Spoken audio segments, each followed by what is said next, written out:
Among the many things I've learned about Lithuania in the past year, one big difference stands out when it comes to buying brand new apartments here, particularly when compared to some other parts of the world. And it has to do with what you're getting for the listed price. But look, before I jump into this topic, I'm guessing the percentage of people watching these videos who are also shopping for brand new apartments is very, very small. And with the rate of home ownership in many parts of the world getting lower and lower, it's probably going to be an even more niche topic in the future. But even if you're not in that position, I still think it's an interesting thing to look at, considering all the implications that come with it. And who knows, maybe you'll know someone who could use this information in a more meaningful way. But let me explain. So when you buy or pre-purchase a brand new, unfinished apartment or condominium in countries like Canada, the United States, and the UK, there's usually an expectation that most, if not all projects will be delivered and finished with certain interior finishings. Actually, why don't I let my real estate agent friend Matt from Canada explain it for me.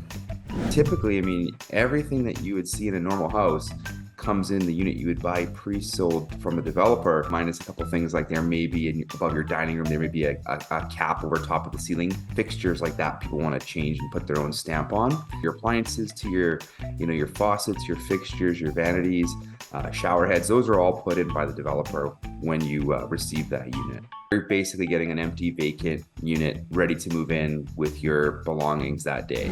Okay, so I'm guessing if you're watching this from certain parts of the world, it will seem obvious and natural. But perhaps if you're watching this and you know about Lithuanian apartments, then you'll realize it's quite different in this country. That's because when you see a brand new building project and the prices listed for each apartment, all that is included is the walls, front door, and exterior windows. And that's it.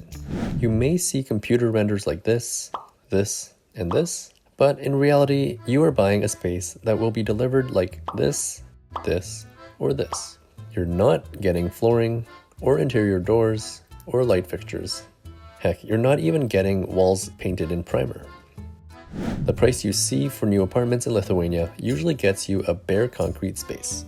So this essentially means that within the same apartment building, every single apartment could look drastically different. And it all completely depends on what the first buyer decided to do with the space. There are pros and cons to both ways of doing things.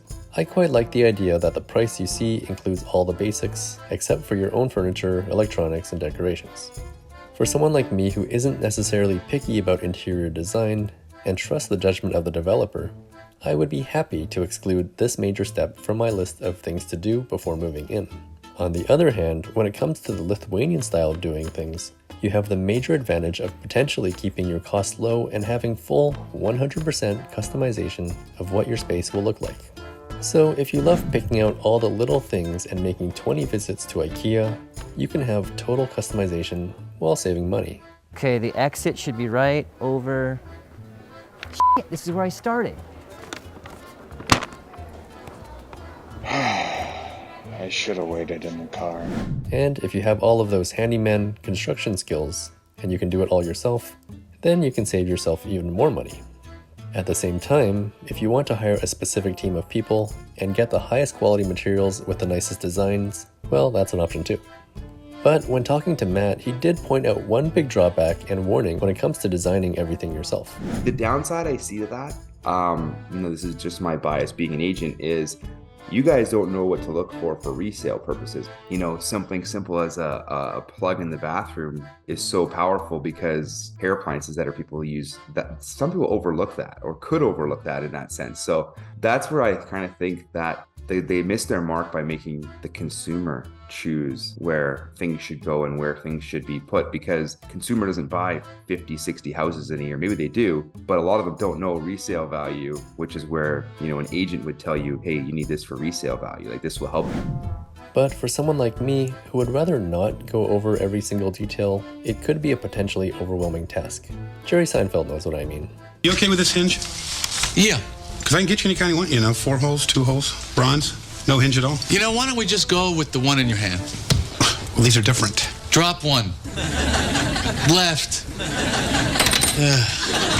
Many building developers have a solution for people like me, and that is to offer package deals that cover almost everything. They might even let you choose between 2 different door handles or the style of your floors.